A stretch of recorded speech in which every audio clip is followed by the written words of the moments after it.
Hi guys, today we are doing a science experiment. So we are going to make our own fire extinguisher. So we have the setup ready. So I have 2 candles, one tall, one short.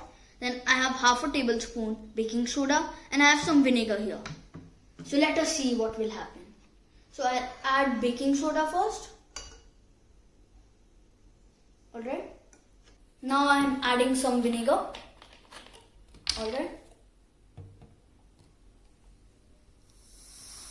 Oh guys, you can see the foam, you can see CO2 being produced. Guys, and slowly this candle just got put off.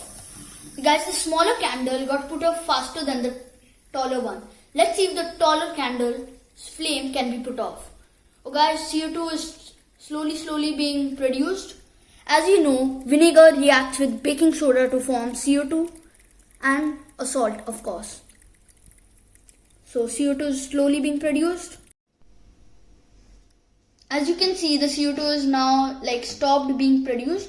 So what happened was the CO2 escaped into the atmosphere. It just filled the room but did not reach the flame.